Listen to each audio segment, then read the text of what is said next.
Alors, bienvenue à tous dans ce bel Merci. endroit, très belle salle, très belle école. Un grand merci à l'École des Mines de Paris qui nous accueille dans des conditions aussi excellentes. Je suis Bernard Soulez, je représente Intermine, qui fédère les associations d'alumni des trois écoles des mines de Paris, Saint-Étienne et Nancy. Nous parlerons donc de données et d'intelligence artificielle pour prendre de meilleures décisions quand il s'agit de définir des politiques territoriales. Une mission d'intérêt général revisitée grâce à de nouveaux outils, avec des intervenants de très grande qualité. C'est Intermine qui a conçu et organisé cet événement.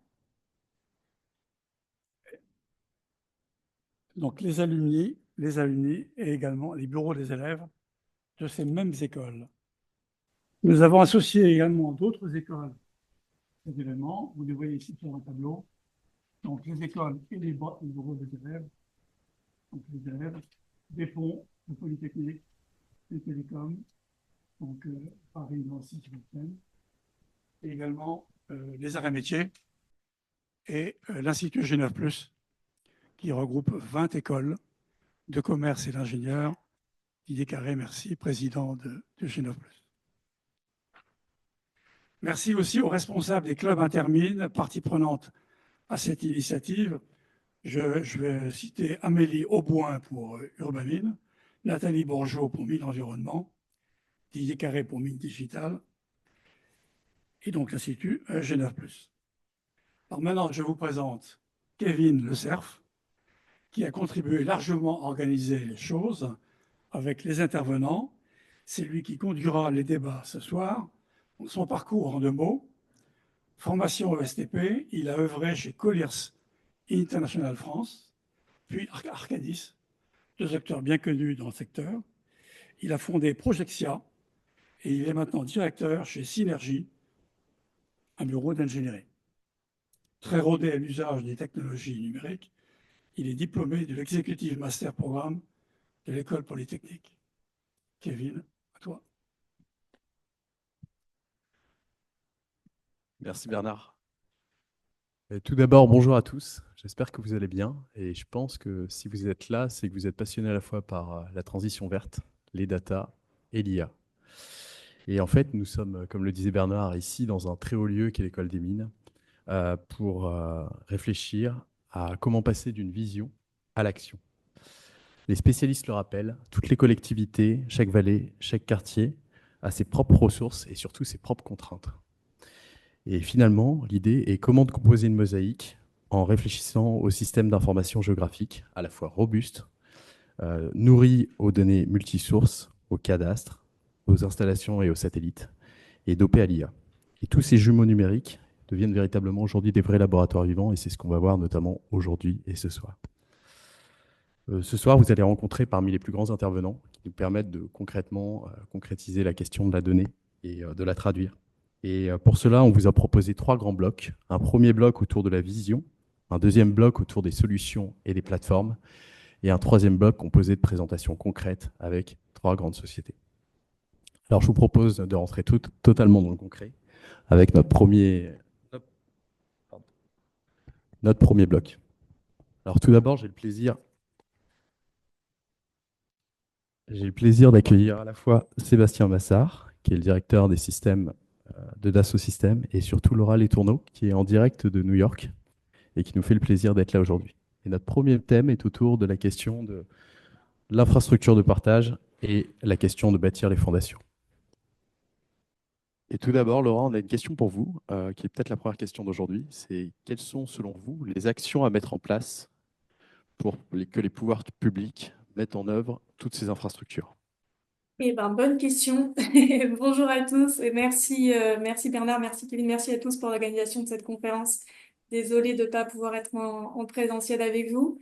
Je suis vraiment ravie de participer, voilà, aux côtés en plus de personnes qui ont vraiment contribué à construire les stratégies et recommandations dont je vais vous parler aujourd'hui, et qui vont essayer de répondre à la question que vous venez de poser. Donc, il y a deux principaux sujets dont je vais vous parler, dont je vous mets les références ici si ça vous intéresse de creuser a posteriori. Le premier, c'est la feuille de route numérique et donnée pour la planification écologique. Donc, c'est la V0 d'une stratégie qui a été co-construite quand j'étais donc au SGPE, au Secrétariat général à la planification écologique à Matignon. On a co-construite avec plus de 200 parties prenantes internes et externes, qui a été mise en consultation publique et dont la version 1 va être publiée par mes successeurs bientôt, donc à gauche sur la slide.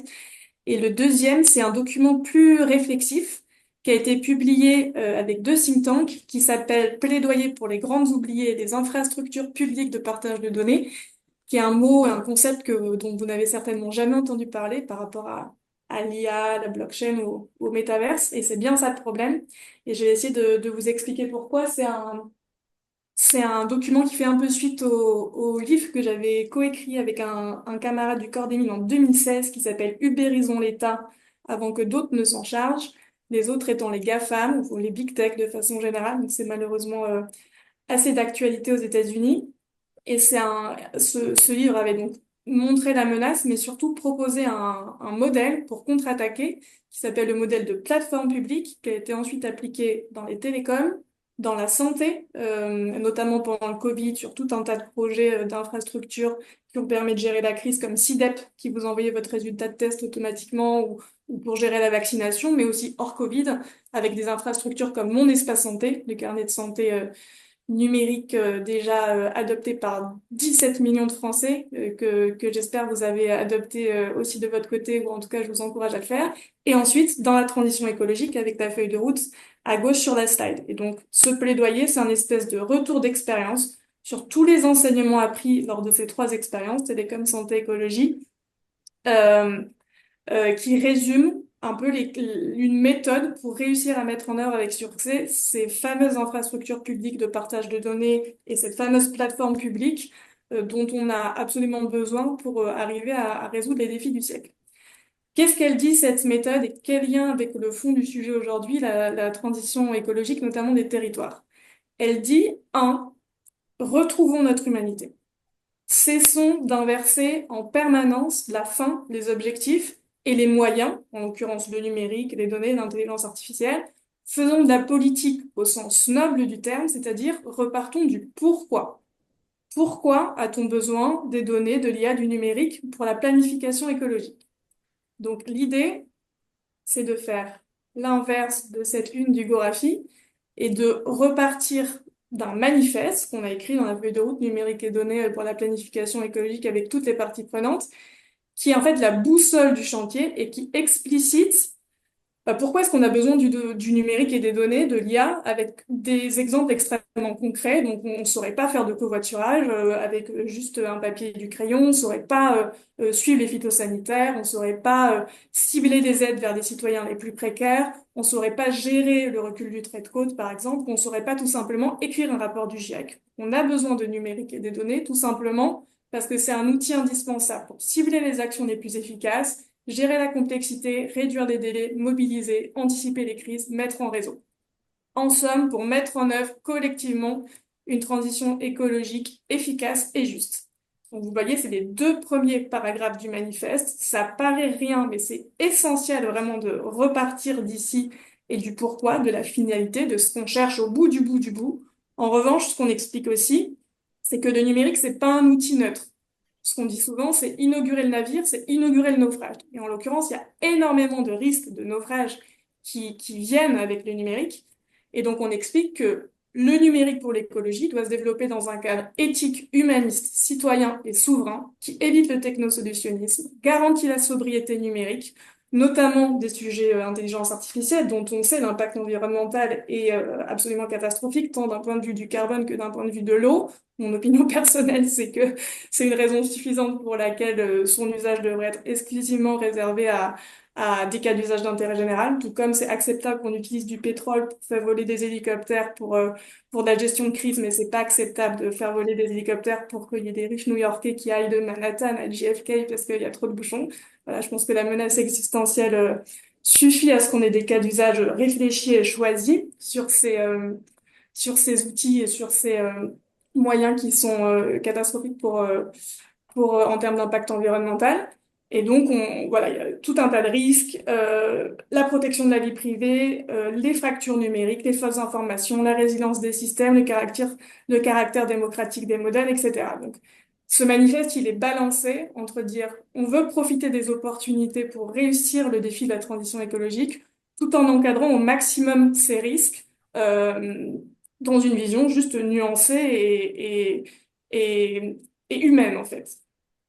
Ce manifeste et le fait de repartir du pourquoi, il est absolument essentiel, un, en soi, pour avoir une boussole, et deux, pour embarquer toutes les parties prenantes, internes et externes, des ONG. Souvent, des ONG ont un peu un biais vis-à-vis du numérique où ils voient que la deuxième partie. Ils se focalisent beaucoup sur la menace. À la FNSEA. Voilà, la FNSEA, pour le coup, elle voit plutôt le numérique comme une opportunité, mais c'est un syndicat qui a peur de l'agribashing, par exemple, que peut engendrer des sujets comme l'open data. Le fait de repartir d'un manifeste comme ça permet d'engager des parties prenantes publiques, privées, associatives, etc., extrêmement diverses, en défendant une vision à la française, à l'européenne. Ça, c'est la partie du pourquoi, c'est la partie essentielle, mais qui est presque la plus simple. Ensuite, il faut aller sur la partie du quoi. Sur la partie du quoi, la première chose à faire, c'est préciser les cas d'usage en question dans le manifeste, qui sont indiqués de façon relativement large, en identifiant les personas concernés et leurs problèmes, leurs irritants. Donc, pour ceux qui connaissent un peu des sujets numériques, comme beaucoup d'entre vous en savent certainement, c'est ce qu'on appelle la démarche produit, c'est assez basique, hein, mais qu'on zappe quasiment systématiquement dans la fonction publique, mais aussi dans le privé. Souvent, on va directement sur les solutions sans repartir réellement de qui sont nos clients ou nos usagers dans la fonction publique et quels sont leurs irritants. Donc, vous voyez, c'est extrêmement large. C'est structuré autour des 8 thématiques de France Nation Verte. France Nation Verte, la démarche de planification écologique de l'État, elle voit l'écologie pas que sous l'angle énergie-climat, mais dans une démarche bien plus systémique, ce qui est essentiel. 8 thématiques transversales: mieux se déplacer, mieux se loger, mieux se nourrir, mieux consommer, mieux produire, mieux préserver la biodiversité, mieux préserver les ressources. Plein de personas variés, de Anne en haut à droite qui est agricultrice, qui veut prendre davantage soin de son sol, mais qui a du mal à trouver les bonnes pratiques et surtout qui a du mal à trouver des financements pour l'aider à faire sa transition, à Antoine, qui est maire dans le bleu, là, mieux produire, et qui cherche les terrains adaptés de son territoire où mettre des énergies renouvelables, mais qui n'a pas les informations, qui a peu de compétences en interne, etc., etc. Donc, vous voyez, plein de personas, de gens dans les ministères, à des ONG, euh, à tout simplement un citoyen qui cherche à rénover son logement, etc. Aujourd'hui, ces personnes galèrent à faire ce qu'ils ont à faire à cause de nous, à cause des gens qui travaillent sur des sujets numériques et données. Ensuite, on passe à la partie solution. Comment les aider? Évidemment, il faut qu'on construise des bases de données, il faut qu'on construise des services numériques, il faut qu'on construise des standards, Sébastien en parlera, d'interopérabilité, il faut qu'on construise des observatoires, etc. Mais l'énorme risque, c'est que chacun porte dans son coin, le public, le privé, le niveau territorial, national, européen, etc. Et qu'on soit dans une espèce de mouvement brownien où chacun met énormément de volonté et d'énergie, mais on a des doublons dans tous les sens, ça passe pas suffisamment à l'échelle, ça avance à la vitesse de la tectonique des plaques, et globalement, on n'est collectivement pas à la hauteur des enjeux. C'était le cas dans la santé, avant le Covid, avant le lancement de mon espace santé, etc. Et c'est encore le cas aujourd'hui dans l'écologie. Il y a un énorme enjeu, pas que sur les sujets numériques d'ailleurs, d'arriver à se coordonner à grande échelle. C'est super dur, mais c'est essentiel. Sur les sujets numériques, le modèle de plateforme publique dont je parlais dans Ubérisons l'État avant que d'autres ne s'en chargent, et plus précisément d'infrastructures publiques de partage de données, il est fait pour répondre à ce problème. Il dit quoi? Il dit que pour urbaniser les systèmes d'information, il faut s'inspirer de modes de gouvernance d'une ville dans lesquels les pouvoirs publics ils font deux choses. Ils font les règles, code de la route, code de l'urbanisme, etc. Dans le numérique, standards d'interopérabilité, d'éthique, de cybersécurité. Ils font aussi des infrastructures de base qui permettent d'échanger le partage, réseau d'égouts, réseau d'eau, réseau d'électricité. Dans le numérique, toutes les fameuses infrastructures publiques de partage de données pour arriver à échanger de la donnée de façon fluide et sécurisée. En revanche, ils font pas toutes les maisons des villes. Les maisons, la plupart du temps, c'est le privé qui les font. En revanche, l'État vérifie, ou les pouvoirs publics de façon générale, que ces maisons respectent le code de l'urbanisme, les règles, et se raccordent aux infrastructures, jettent leurs égouts dans le réseau d'égouts et pas dans le jardin du voisin d'à côté. Et si c'est le cas, ils délivrent un permis de construire.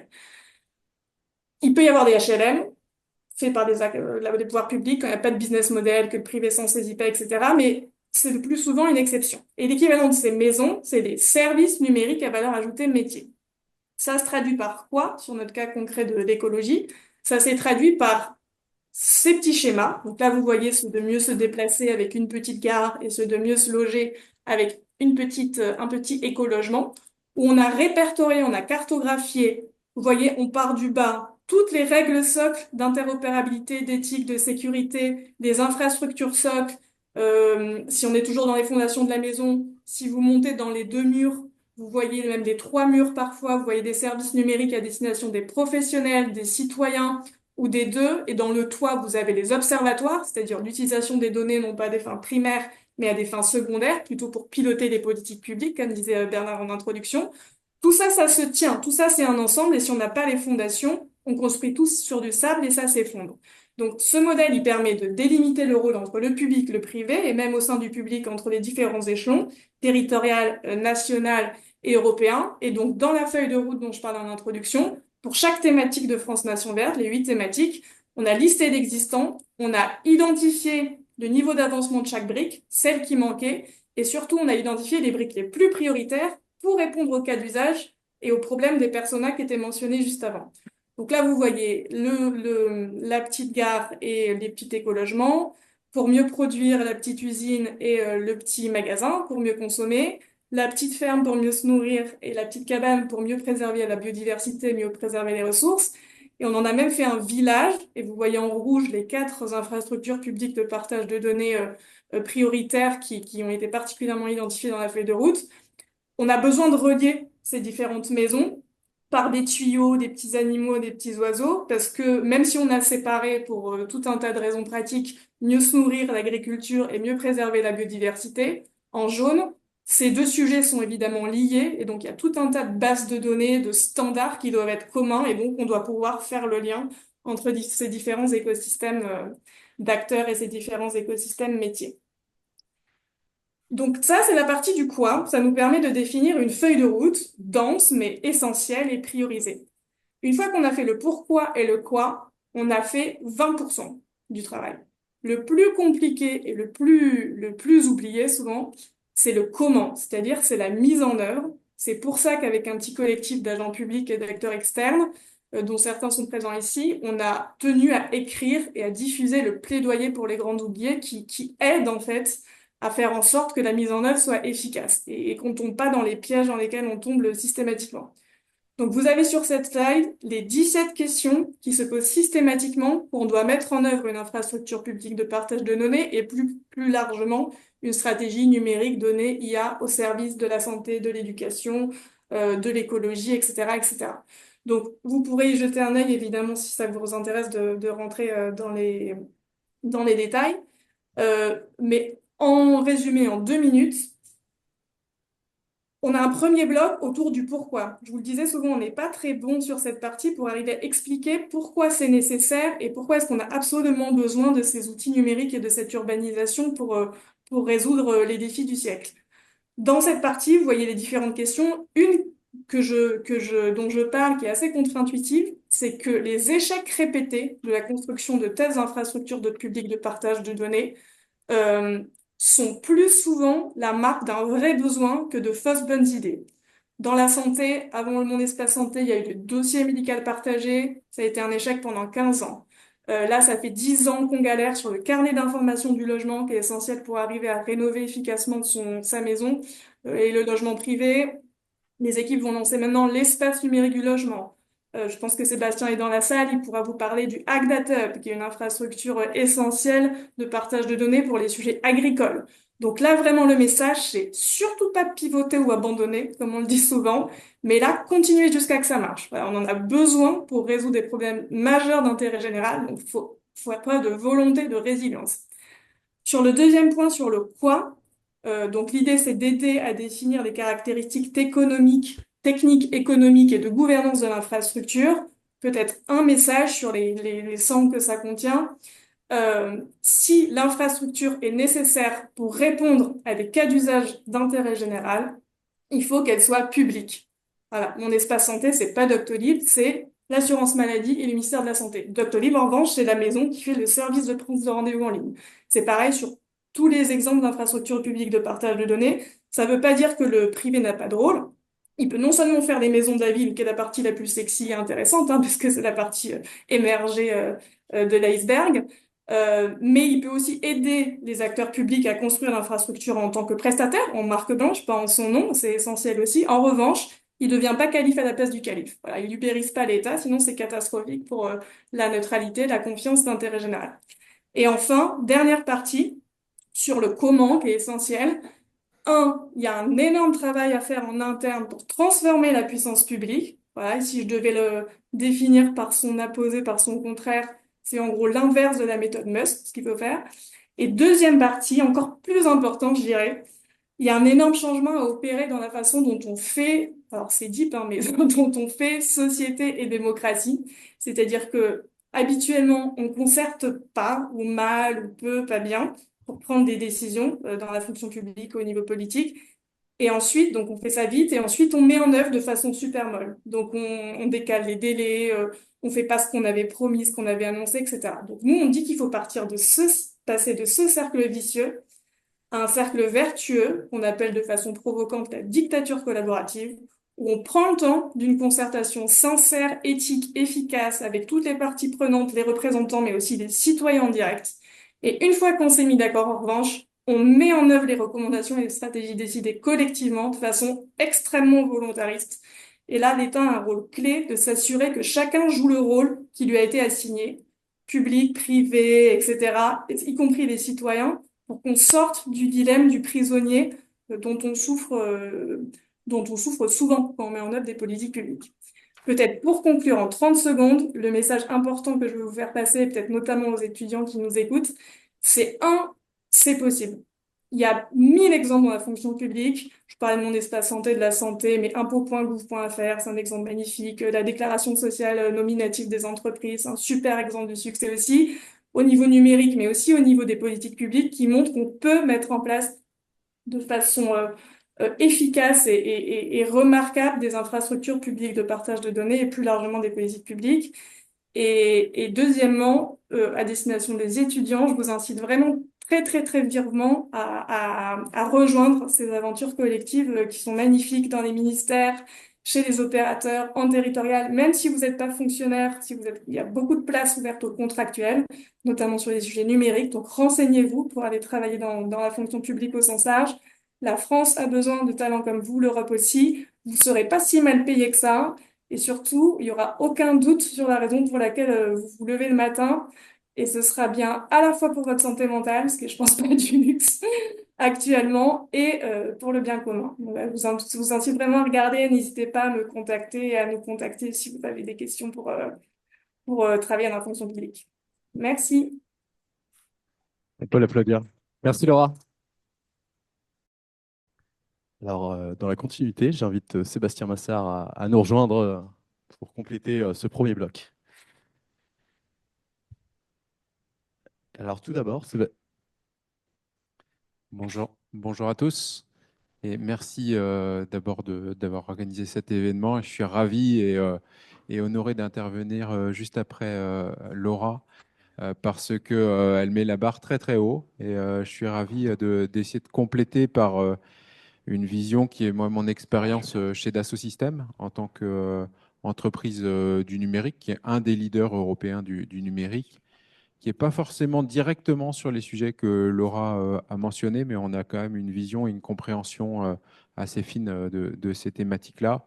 Je voulais commencer par une petite phrase d'accroche à laquelle j'ai pensé. Je n'avais pas prévu ça, mais en t'écoutant, Laura, je pensais, d'abord, je me suis dit, tiens, je pourrais citer Pierre Rosanvallon, son livre sur le bon gouvernement, etc. Mais je ne l'ai pas sous la main. Mais sur la capacité de l'État à ne pas faire tout en gardant la main sur certains aspects, et qui est une difficulté pour la gouvernementalité ou la politique à l'heure actuelle, c'est parfois de ne pas se saisir de certains sujets, tout en maintenant une présence d'intérêt public, et je crois que c'est pareil dans les collectivités. Et l'exemple que tu cites sur l'urbanisme ou la vision de ce qu'est l'urbanisme, je crois, est très parlant. Je voulais citer du coup un auteur chinois du 5e siècle avant Jésus-Christ, il s'appelle Chuang Tzu, donc il est un disciple de Lao Tzu, ce qui fait peut-être bizarre comme introduction, mais et il dit gouverner un grand État, c'est comme faire frire un petit poisson. Donc, ce que je trouve très intéressant, on se dit qu'est-ce qu'il va nous raconter. Et en fait, plus on le fait frire, plus on le gâte. Et en réalité, c'est cette idée-là qui est d'aller accompagner un mouvement déjà existant. Et ce que j'entends, Laura, dans ce que tu dis aussi, ma compréhension, c'est on accompagne, on entretient un mouvement, on ne vient pas faire des ruptures par rapport à de l'existant. Et en même temps, on doit accompagner sur des nouvelles dynamiques. Et bravo, parce que je pense que les exemples que tu présentes, le travail très, très approfondi qui a été fait, moi, me donne espoir dans la capacité de l'État et d'une gouvernementalité modernisée, en fait, à aborder le service public, et je crois que c'est aussi au niveau des collectivités, d'une façon complètement différente et rénovée. Le numérique dedans est un moyen, ce n'est pas une finalité. Et ça aussi, tu l'as très bien présenté. Et je pense qu'en tant que Dassault Systèmes, j'y adhère complètement. Et ça me permet d'introduire, par rapport aux questions qui ont été un peu discutées en amont, dire il y avait une question sur l'architecture. C'est quoi l'architecture, la bonne architecture d'une plateforme de données? Là-dessus, ma réponse, c'est qu'elle doit être orientée en tant qu'un jumeau virtuel. Et là, pour moi, c'est le mot-clé, un jumeau virtuel qui permet de mieux agir dans le monde réel. Donc, jumeau virtuel et monde réel. En réalité, ce n'est pas pour s'échapper et ce n'est pas pour rester enfermé dans des boucles numériques, c'est pour mieux comprendre des phénomènes. Un exemple historique, c'est quand Pasteur il découvre, par exemple, certains virus ou certains ferments, etc. Il utilise le microscope. En fait, le microscope là-dedans n'est qu'un outil par rapport à une démarche d'observation de Pasteur. Et comme il l'a bien dit, la chance ne sourit qu'aux esprits préparés. Et donc, l'outil, l'équivalent dans notre monde actuel, c'est le numérique. Mais le sujet de Pasteur, ce n'était pas de perfectionner son microscope, c'était de conduire des observations pertinentes sur le monde réel. Et c'est la même démarche qu'il faut avoir avec des plateformes de données. OK, construire des plateformes de données, mais toujours tourner vers un regard vers le monde réel et regarder comment c'est une lentille nouvelle pour observer des phénomènes. Et il y aurait plein d'exemples. Je pense que ça a été un peu cité. Pour moi, une des sciences les plus prometteuses émergentes, c'est la nutrition. Pourquoi? Parce que d'un seul coup, on va récolter des données massives sur les comportements alimentaires en lien avec des pathologies qu'on peut développer dans la durée, peut-être sur l'émergence de certaines allergies, de, je sais pas, tout ce qui est l'épidémie d'obésité, etc. Et en réalité, on est très loin de comprendre ces phénomènes-là. Et dans ce cadre-là, d'un point de vue de l'acteur public, des nouvelles politiques de santé publique, de prévention, mais aussi de lien, puisqu'on est sur le sujet écologie, de lien entre mon alimentation et mon impact écologique pourront être imaginées. Et à ce stade, le plan national nutrition santé, il y a plusieurs déjà générations de plans qui ont été développés, pour moi reste très en deçà de ce que peut faire une puissance d'imagination, d'invention et aussi d'association du citoyen à une politique de santé publique et d'écologie tournée sur l'alimentation. Je donne juste cet exemple de l'alimentation parce qu'il est assez parlant. Je pense que tout le monde se sent concerné. L'exemple du logement, on pourrait aussi aller dessus, mais Laura l'a un peu évoqué.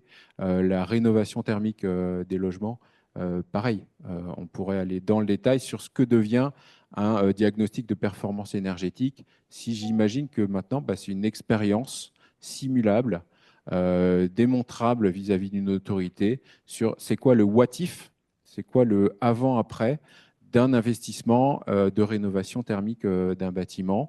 Et du coup, ça devient même mon support d'assurance ou de financement par rapport à un projet dont je peux démontrer la viabilité, l'intérêt et peut-être même valider vis-à-vis de la ville le permis de construire ou de modifications associées. Donc cette notion de jumeau virtuel, pour moi, est au cœur et elle permet de s'assurer qu'on est sur une finalité, qu'on n'est pas sur le moyen numérique en tant que tel, mais qu'on est tourné, qu'on a le regard tourné vers l'impact, l'évaluation de l'impact. Par rapport à ça, il y a 3 exigences autour du jumeau virtuel. Il y a une exigence d'additivité ou de caractère intégratif. C'est-à-dire que le numérique, il peut être pris pour rajouter des silos, pour siloter encore plus. Et ça arrive souvent quand on est perdu dans une croissance. L'histoire même des données massives, le fait de se focaliser sur les données massives, pour moi, est une perte de sens par rapport aux objets. En réalité, on peut faire de la donnée beaucoup plus maligne, beaucoup plus ciblée, ce que j'appelle de la modélisation. Et quand je fais de la modélisation, je vais choisir les quelques données pertinentes dans un champ parce qu'elles sont significatives, parce qu'elles vont me permettre de mettre au regard de phénomènes. Typiquement, je vais aller chercher des anomalies. Des anomalies, il suffit d'une ou deux données anormales pour identifier des phénomènes de valeur et peut-être révéler des actions potentielles qu'on pourrait engager.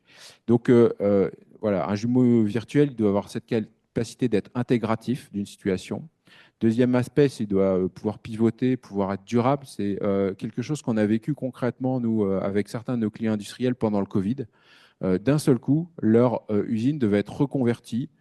Pour donner un exemple qui est public, c'est L'Oréal devait faire du gel hydroalcoolique à partir d'usines qui n'étaient pas du tout prévues pour faire du gel hydroalcoolique.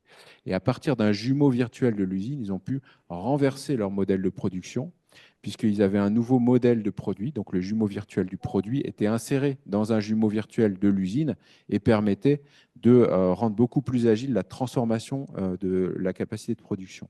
Puis le dernier point, ça a été très bien évoqué aussi par Laura, c'est la gouvernance. Et là-dessus, moi, mon message, c'est qu'il faut bien distinguer, et c'est peut-être un petit écart qu'on a, Laura, je ne sais pas, bien distinguer la notion d'ouverture et la notion de transparence ou de bonne gouvernance ou de délibération. C'est ce qu'on voit bien sur les modèles d'IA générative, où vous avez des modèles qui sont vendus comme étant, et non pas vendus parce qu'ils sont gratuits, mais qui sont donnés comme étant ouverts, les poids sont connus de tous, etc. Mais en réalité, ils sont opaques. Ils restent complètement opaques. Et donc, il faut bien distinguer la notion d'ouverture et la notion de transparence. De transparence, ça veut dire de process. Ce qui compte, en fait, dans les éléments numériques pour créer des jumeaux virtuels, c'est la process, la procédure, la délibération. C'est des choses qui sont des flux. Ce n'est pas du statique. Et en fait, quand on pense ouvert comme OK, je peux voir, je peux ouvrir la boîte, etc., en fait, on oublie l'élément de dynamique. Pour moi, une des plus grandes réussites du numérique depuis 20 ans, et je vais peut-être vous choquer, ce n'est pas très technologique, c'est Wikipédia. Parce que Wikipédia est associé à un process de délibération, de contribution qui est aligné avec la nature même de son contenu. Et ce que je rêve d'avoir, moi, dans plein d'autres domaines et dans ceux que Laura a évoqués, c'est des équivalents de Wikipédia, c'est-à-dire des bases où la gouvernance, le contenu et le process de contribution sont alignés et se renforcent les uns les autres. Je ne sais pas si j'ai encore du temps, Kevin, mais en tout cas, voilà une intro. Il reste 2 minutes. Si tu veux parler d'un sujet ou évoquer Peut-être je un peux exemple de évoquer deux exemples.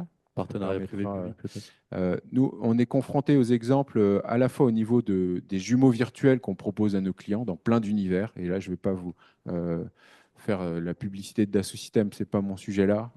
Les univers dans lesquels on est couvrent à peu près tous les domaines économiques. En revanche, là où il y a des transformations systémiques, on aime bien y aller parce que nous, on va chercher la complexité.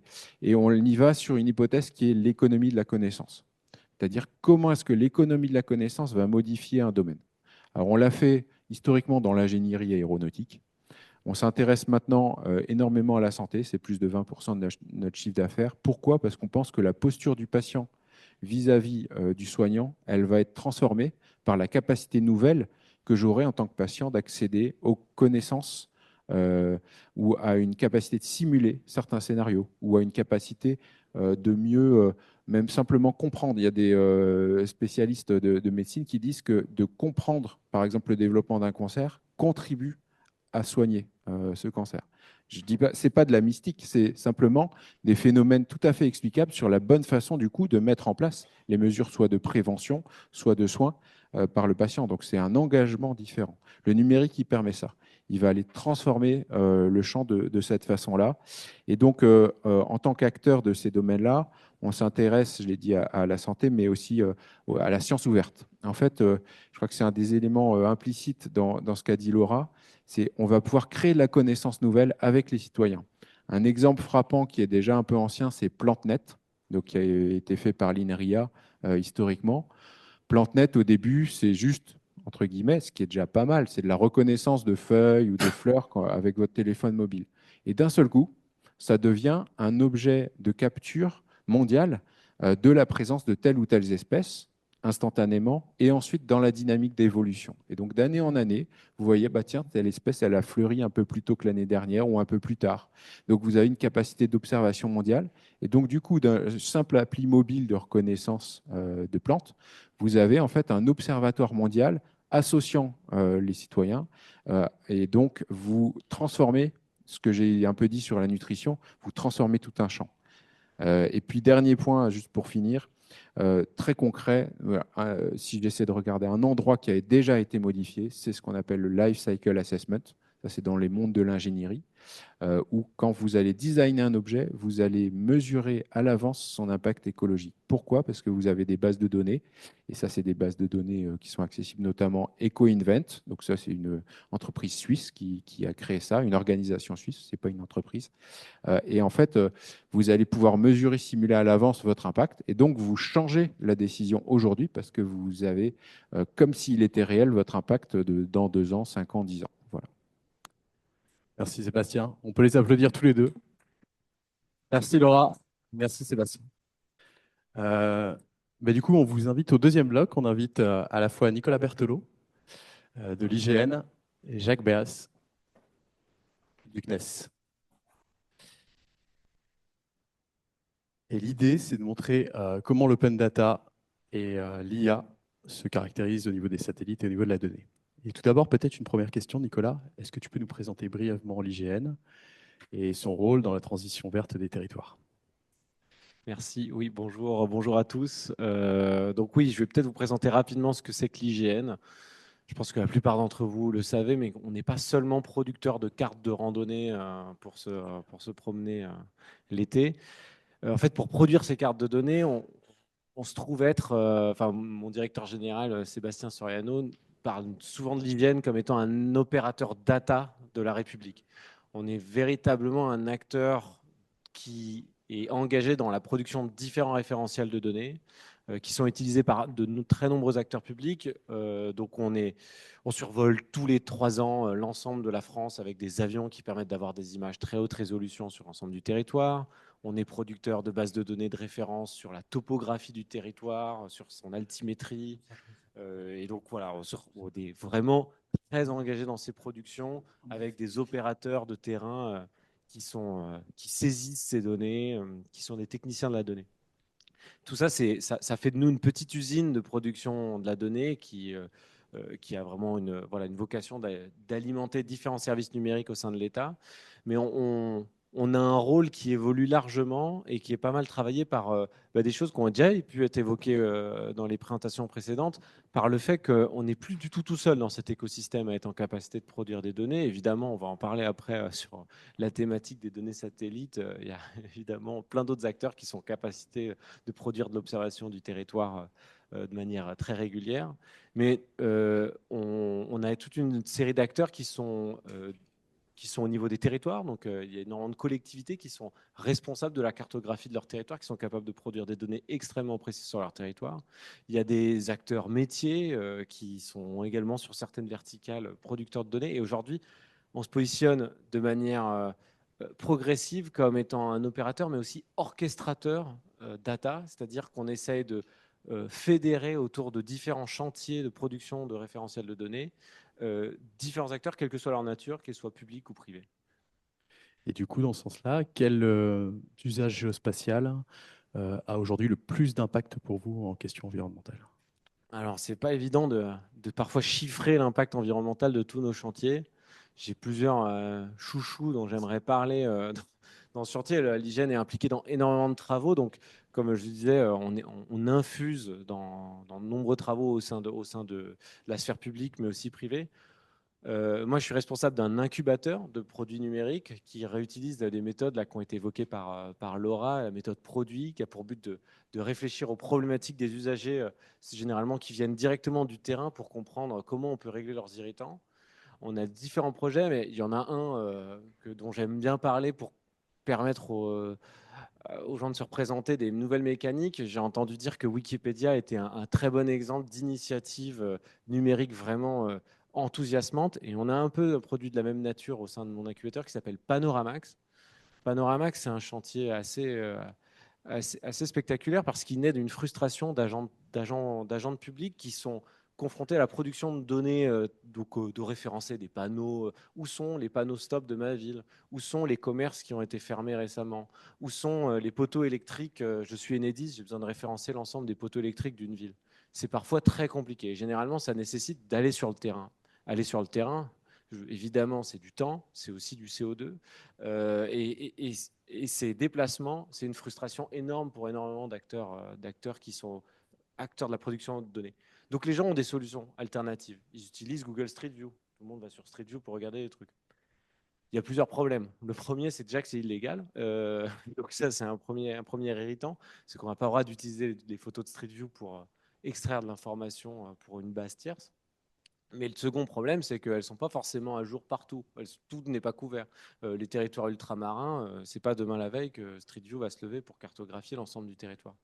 Donc, il y a une question de comment on arrive à être autonome pour avoir une production de photos de terrain qui nous permette d'avoir... Et pourtant, ce n'est pas si compliqué. On peut mettre une GoPro sur le toit de sa voiture et prendre une photo du terrain et d'un coup d'un seul permettre à autant moi mais les gens de mon service de savoir où sont les bibliothèques, où se cartographier les adresses de mon territoire, mais aussi à d'autres acteurs publics ou parapublics de bénéficier de la même photo et de l'utiliser et éviter plein de déplacements. Et en fait, même l'intelligence artificielle va être capable de même me faire gagner énormément de temps en détectant d'un seul coup tous les panneaux qui sont présents dans mes photos ou détecter des trous dans la chaussée.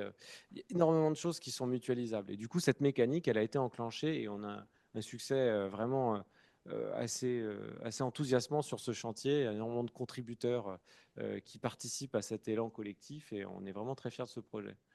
Je ne sais pas si j'ai beaucoup de temps. Peut-être qu'après, il y a d'autres questions qui me permettront de parler d'autres chantiers.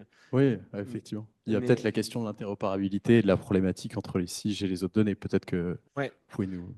Donc ça, c'est effectivement, il y a un sujet qui est un peu au cœur des missions d'IGN. Je parlais de la question d'orchestrateur de la donnée. Une des problématiques qui est régulièrement pointée sur les infrastructures de données qu'on développe, c'est le fait qu'elles sont faiblement interopérables. C'est effectivement une des douleurs qui est rencontrée par plein de gens. Moi, je le vois actuellement sur un sujet qui n'est pas directement en lien avec la transition écologique, mais qui est la cartographie des services publics. Aujourd'hui, c'est très compliqué de savoir où sont l'ensemble des services publics qui sont présents dans un territoire. Pour un pilote, pour quelqu'un qui veut savoir si tous les citoyens sont bien couverts par des dispositifs pour l'accompagnement de retour à l'emploi ou pour des sujets de santé, c'est souvent très compliqué. Chaque base de données est un peu silotée. Et en fait, c'est un peu la conséquence du fait que chaque acteur... en fait, les données existent. Elles ont déjà été produites par plein d'acteurs. Au niveau des départements, il y a des choses qui s'appellent les DASAP, les schémas d'accessibilité aux services publics, où en fait, tous les 6 ans, il y a une mission portée par la préfecture qui a pour responsabilité de cartographier l'ensemble des services publics du territoire pour identifier ces fameuses zones blanches. En fait, dans ce travail-là, il n'y a aucune capitalisation parce qu'il n'existe pas du tout de manière homogène de décrire les services publics. Et en fait, elle existe, quand bien même cette norme existerait, il faudrait la rendre désirable pour les personnes qui se lancent dans ces chantiers-là. Parce qu'en fait, souvent, on a le nez dans le guidon quand on se retrouve à faire ces plans de cartographie de l'accessibilité des services publics. En fait, on a envie de très vite être capable d'avoir sa carte. Et puis, tant pis si mes données ne sont pas réutilisables par d'autres. Il faut vraiment qu'on se retrouve dans une situation où participer au commun me fait gagner du temps. Et donc, c'est là où je pense qu'en tant qu'acteur public, on a vraiment une responsabilité pour identifier les cas où c'est stratégique d'être utile pour des agents qui mènent ce type de mission, des acteurs qui sont soit des agences d'urbanisme, soit même des cabinets de conseil, potentiellement pour que dans leur mission, ça soit plus facile d'utiliser un outil qui soit mutualisé pour, à la fin, construire des infrastructures de données qui sont pérennes. Donc c'est pour ça je pense qu'il faut qu'on soit tactique en identifiant vraiment les choses sur lesquelles on a des opportunités de capitalisation. L'interopérabilité, elle va reposer sur le fait de présenter une utilité aux gens. On ne peut pas l'imposer et la décréter. Parfait. Je pense qu'on peut passer un... Ouais. On va passer à Jacques et le CNES. Et du coup, Jacques, comment le CNES contribue dans cette logique-là et en complément à l'observation et à la transition écologique via les questions satellitaires? Merci Kevin pour cette question. Alors, le CNES, hein, Agence spatiale française, hein, qui met en œuvre la politique française du spatial. Il me semble important de rappeler que le spatial est un vecteur majeur de génération de données au service de la transition écologique. Je ne sais pas si tout le monde le sait, mais aujourd'hui, le spatial permet de monitorer 26 des 50 variables climatiques essentielles par satellite. Alors, cette réponse, elle pourrait suffire à elle-même pour démontrer à quel point on contribue à la transition écologique. Mais en fait, ça va beaucoup plus loin. Il faut savoir qu'aujourd'hui, les données spatiales sont de type extrêmement varié. Des données optiques, des données radar, altimétriques, l'écoute RF, AIS, mais aussi avec une résolution extrêmement variée également. On peut aller de plusieurs centaines de mètres à maintenant une vingtaine de centimètres, ce qui permet du coup d'avoir des informations extrêmement précises. Peut-être pas aussi précise que ce qu'on peut avoir avec l'aérien, mais on s'en rapproche et vous verrez après à quel point IGN, CNES et Laura et Sébastien et d'autres, on travaille à la même chose ensemble.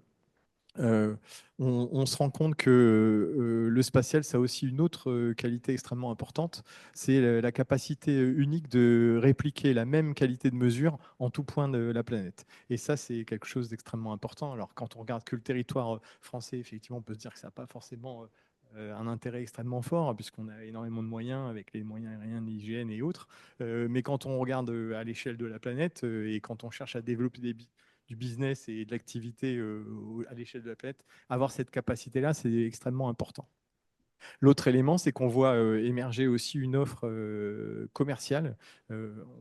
J'ai évoqué tout un tas de données qui sont générées par le secteur public, par le CNES, l'Agence spatiale européenne, l'ESA ou la NASA et d'autres acteurs publics. Mais on voit aujourd'hui émerger de nombreuses offres de données commerciales qui apportent une autre composante, c'est la capacité de revisite. C'est le fait de pouvoir repasser sur n'importe quel point de la planète avec une fréquence extrêmement importante. On parle bientôt de une capacité de mesurer une information sur tout point de la planète tous les quarts d'heure ou toutes les demi-heures.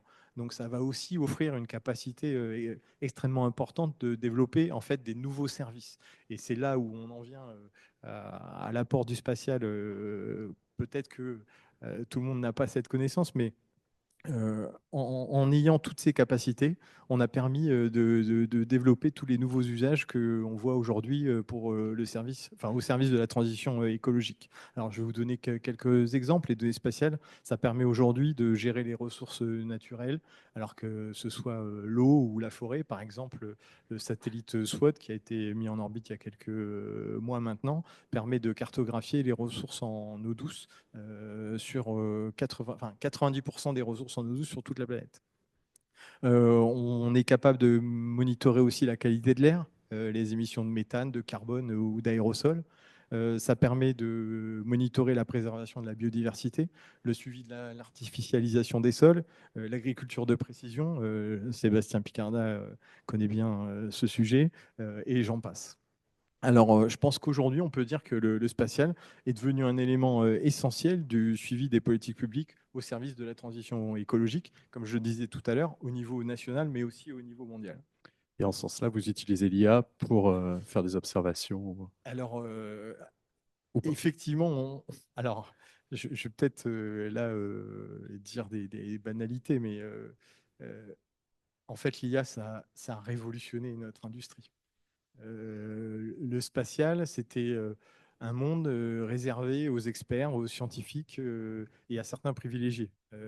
Parce qu'il fallait énormément de ressources pour pouvoir les traiter. Il fallait avoir des experts qui n'étaient pas forcément très nombreux. Il fallait du temps, il fallait des moyens financiers. C'était extrêmement cher. Ce qui fait que finalement, c'était assez peu accessible. Et l'IA est venue révolutionner tout ça. Enfin, l'IA et plus largement le numérique en fait. Parce qu'avec l'IA, il y a le cloud, il y a toutes ces capacités-là. Et en fait, l'IA a industrialisé notre monde. On est passé de l'artisanat à l'industrialisation du traitement de la donnée. Donc, une capacité, Sébastien, vous l'évoquiez, de traiter des données massives. Et le spatial, comme on génère énormément de données, ben effectivement, cette capacité, elle a tout changé. Et derrière, l'IA a aussi permis de simplifier l'accès aux données, diminuer les coûts de traitement, et du coup rendre toutes ces technologies accessibles au plus grand nombre. Ce qui a fondamentalement tout changé dans notre industrie. Et c'est ça qu'on voit ces derniers temps. Vous avez dû tous vous en rendre compte, des investissements extrêmement importants dans le monde du spatial, parce que ça devient un game changer en fait dans le paysage. Et pour le service et pour la transition écologique encore plus aujourd'hui. Alors, ça c'est, on va dire, le point de départ, mais on se rend compte que aujourd'hui, l'IA a permis de créer des nouveaux services. On voit aujourd'hui des acteurs qui sont en capacité de fournir des services de prévention des feux de forêt. Je crois qu'on en a beaucoup parlé avec l'IGN. Les détections de fuite de méthane, vous savez tous que le méthane est beaucoup plus impactant que le carbone. Et aujourd'hui, on a un acteur français qui est capable de détecter des fuites de méthane. On a le suivi en temps quasi réel de l'activité industrielle, le maritime ou l'industrie minière ou la logistique. On voit qu'en fait, le spatial permet d'adresser quasiment toutes les thématiques. Pour finir sur l'IA, je pense qu'on est à l'aube d'une révolution encore plus importante avec l'IA générative et les modèles de fondation. On va encore aller beaucoup plus loin dans l'usage de l'IA dans notre domaine. On est en train de discuter avec certains acteurs. Vous parliez des jumeaux numériques, on en parle beaucoup, je pense, tous ensemble. C'est un sujet extrêmement important. L'autre point qui me semble aussi intéressant, c'est ça fait presque 10 ans qu'on se dit que avec un moteur de recherche dans lequel on pourrait poser une question de manière sémantique et que ce moteur de recherche aille chercher de l'intelligence artificielle et des données qui puissent répondre exactement à votre question avec des données qualifiées et qui puissent générer un rapport basé sur ces informations pour que vous puissiez prendre une décision éclairée. Et là, je pense que pour tout ce qui concerne la transition écologique et les politiques publiques, ça pourrait avoir un intérêt non nul. On pense que là, on pourra avoir un autre sujet qui changerait la donne dans le paysage. Et ce sujet, ben, il y a des acteurs aujourd'hui en France avec qui on essaye de travailler pour voir si on est en capacité peut-être de développer ce sujet avec une solution. Je pense que c'est un des sujets qui a été évoqué aussi, hein, comment on assure un peu notre souveraineté dans ce domaine de l'IA, qui est quand même un sacré enjeu. Et ben là, on a un certain nombre d'acteurs qui sont en capacité d'offrir peut-être une solution qui couvrait les briques clés de ces sujets. Ce seraient les conditions pour pérenniser les services. Alors, ou en partie. Ça c'en est effectivement une. Hein.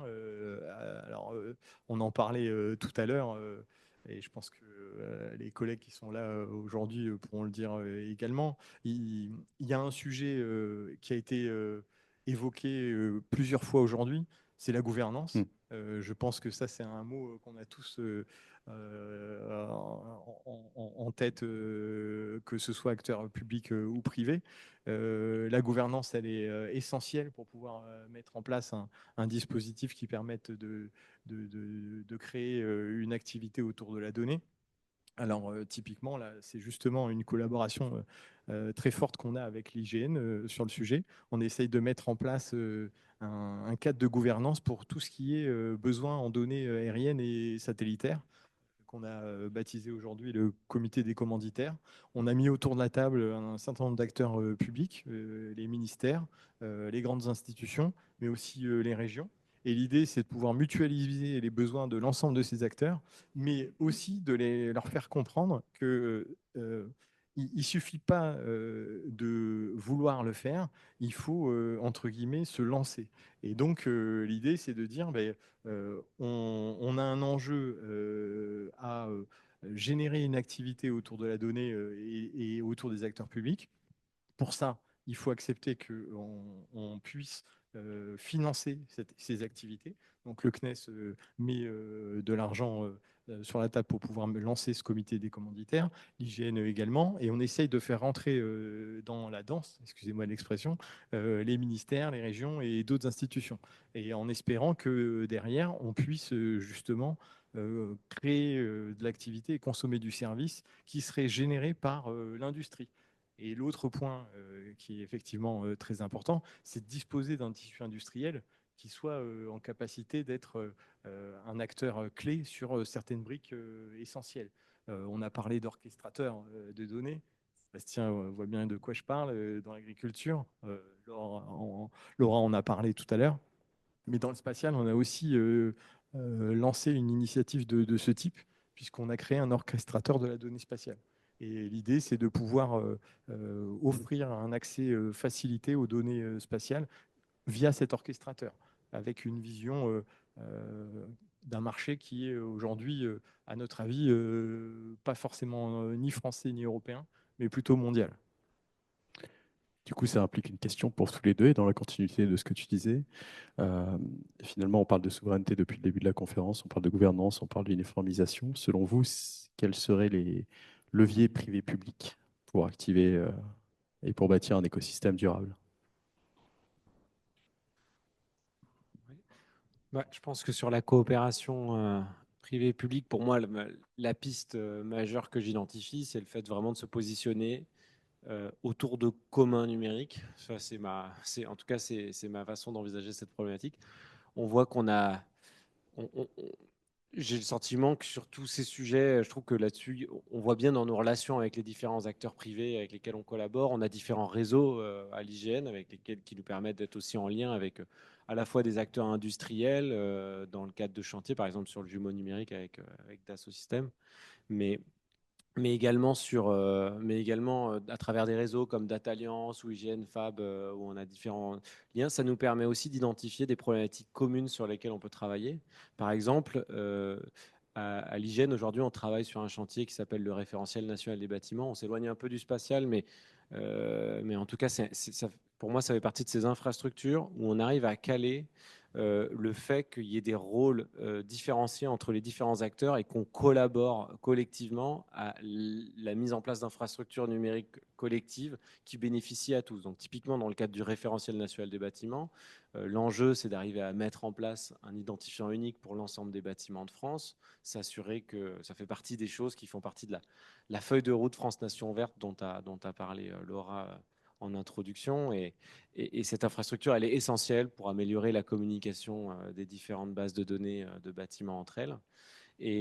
Ce commun, évidemment, les acteurs publics sont concernés parce qu'il y a différentes bases de données des acteurs publics qui doivent utiliser ce référentiel de données pour améliorer la transmission des données, mais les acteurs privés sont également attendus sur ce chantier avec un rôle spécifique de leur capacité à être plus en capacité de saisir le besoin de certains marchés en proposant des informations à haute valeur ajoutée qui pourront être issues notamment des données satellites, mais d'ailleurs d'autres sources de données et de produire des informations sur les performances énergétiques des bâtiments que les acteurs publics n'ont pas forcément vocation à produire.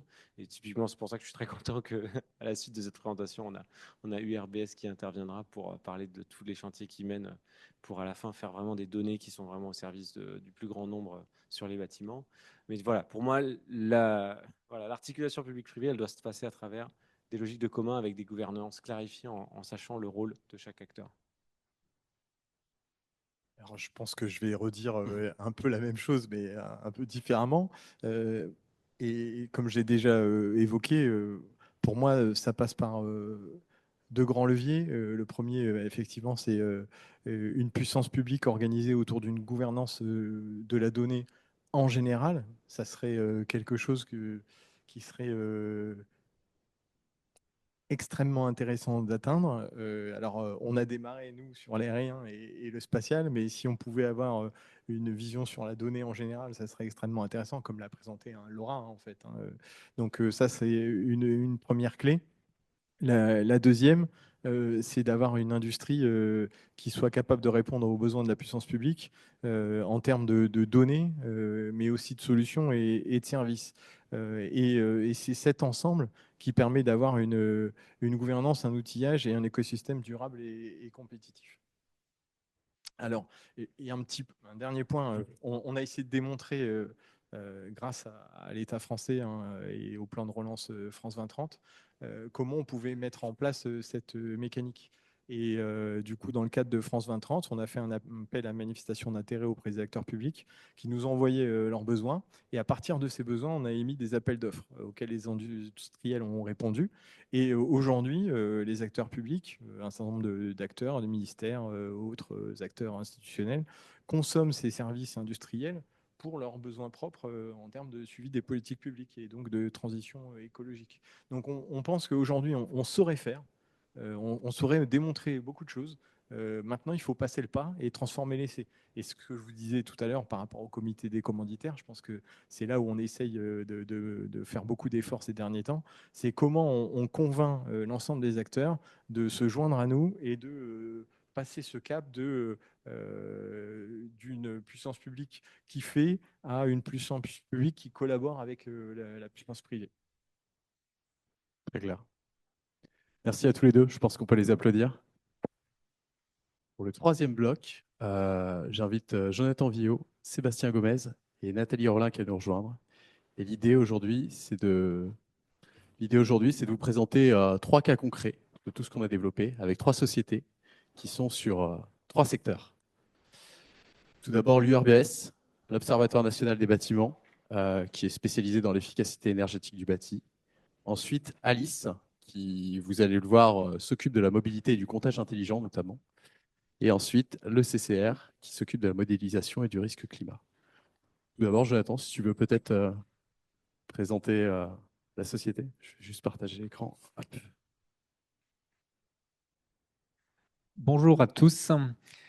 Donc moi, je vais vous parler aujourd'hui de la data, de l'IA appliquée à un secteur qui a un chantier important au niveau national, qui est celui du bâtiment et plus exactement de la rénovation énergétique.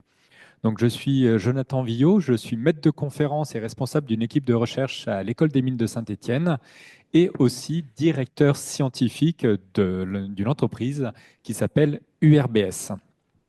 Alors, c'est une particularité à soulever parce que URBS, donc c'est une TPE stéphanoise. Donc, je tiens à la particularité d'une TPE parce qu'aujourd'hui, quand on parle d'IA, de data, on pense souvent à des grands groupes, on pense souvent à des structures qui lèvent des millions d'euros en levée de fonds. Nous, aujourd'hui, on croit que des structures agiles peuvent avoir un impact fort au niveau national en ayant un fonctionnement de TPE à croissance organique. Et cette TPE, donc URBS, a la particularité de valoriser des actifs de la recherche, donc de Mines Saint-Étienne, qui est une école qui est sous le ministère de l'Industrie, des Finances et de la Souveraineté numérique. Alors, qu'est-ce qu'on fait à URBS?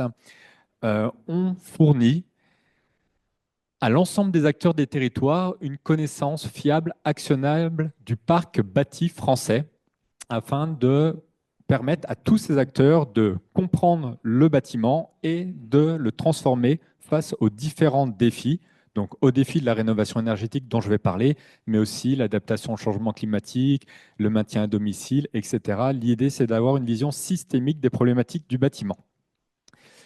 Notre particularité, c'est qu'en 2019, on a créé une base de données qui est la première base de données nationale qui caractérise l'ensemble du parc bâti français. Donc, qu'est-ce qu'on retrouve dans cette base de données? Des données open que l'on a raffinées, donc celles que l'on retrouve en open data, pour lui permettre d'atteindre les niveaux d'exigence par rapport à ces problématiques-là.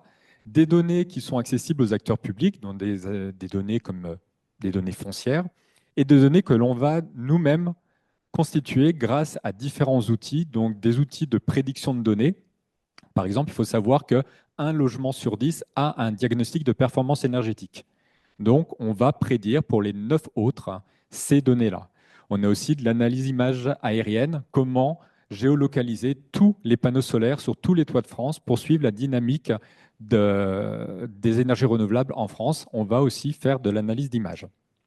Et toutes ces données-là, elles vont avoir un format qui n'est pas forcément manipulable par tous, Et donc, on va développer des interfaces qui vont permettre à l'ensemble des acteurs, que ce soit un décideur, un travailleur social auprès des habitants, un acteur privé, une banque, un assureur, de pouvoir manipuler ces données. Et ça, c'est l'Observatoire national des bâtiments. Alors, tout d'abord, un petit point sur la rénovation énergétique. Donc, il faut savoir qu'en France, il y a un objectif en 2050 qui est porté par la stratégie nationale bas carbone et qui consiste à rénover la totalité des 37 millions de logements en France et grosso modo de les ramener au niveau basse consommation, ce qui sous-entend de diviser par 2 à 3 la consommation moyenne des logements en France. Donc ça, c'est la théorie. Et dans la pratique, ce que l'on constate, c'est qu'aucun des objectifs, qu'ils soient qualitatifs ou quantitatifs, donc le volume de rénovation, le niveau de performance, n'a jamais vraiment été atteint. Donc on accuse un retard assez important. Et souvent, on a des visions où les principaux problèmes sont d'ordre technique, hein, ou financier. Nous, on croit beaucoup en fait à des blocages qui sont liés à la stratégie actuelle et à l'absence de connaissances initiales sur le parc bâti. Alors pourquoi? Parce qu'aujourd'hui, quand on parle de rénovation énergétique, on parle d'un chantier national, comme je disais, de 30 millions de logements. Et donc la base, quand on s'engage dans une stratégie d'ampleur, c'est de savoir d'où l'on part et où l'on va, mais pas uniquement à des échelles statistiques, à des échelles micro. Quel bâtiment rénover? Voilà. Et comme on croyait, et on croit toujours qu'on ne pilote pas ces types de politiques avec des fichiers Excel et qu'il faut avoir une connaissance commune, fiable et territorialisée, comme ça a été rappelé auparavant, on travaille à mettre à disposition tous ces éléments-là. Alors, pour aller à l'essentiel, que permet l'Observatoire national des bâtiments? Donc, il faut que vous imaginiez avoir accès en un simple clic à une centaine de données qui caractérisent chacun des 37 millions de logements et 21 millions d'adresses en France. Donc, en un clic, vous avez des données techniques, énergétiques, sociologiques, urbanistiques, administratives. Pourquoi tout ça dans la rénovation énergétique? Parce que la rénovation énergétique n'est pas qu'un problème d'ingénieur et un problème technique. Ce sont des habitants qui habitent un lieu, qui vont avoir des contraintes, des rationalités qui leur sont propres, des problématiques socio-économiques. Et donc, il faut pouvoir avoir l'ensemble de ces éléments-là pour les accompagner. Et ça va permettre notamment de pouvoir identifier les parcs bâtis à des échelles territoriales qui sont à enjeu pour les acteurs de ce territoire, mais aussi de lancer des rénovations groupées en géolocalisant tous ces bâtiments-là afin d'engager la masse et de pouvoir avoir des actions efficaces. Donc pour avoir une visualisation de l'outil, ce que je vous propose, c'est de voir une vidéo de comment on peut faire en quelques clics pour repérer des passoires énergétiques ou tout un ensemble de caractéristiques des bâtiments. Donc ici, vous voyez l'interface de l'Observatoire national des bâtiments. Donc, comme je le disais, qui a une couverture nationale.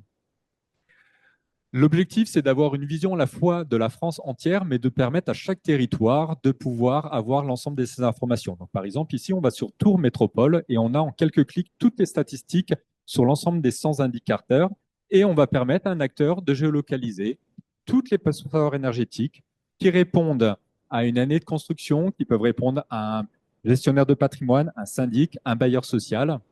On rentre les caractéristiques, on appuie sur Entrée et on les géolocalise. Et donc là, l'acteur a, en quelques minutes, là où ça lui prenait plusieurs mois avant, l'ensemble des bâtis qui répondent à sa stratégie.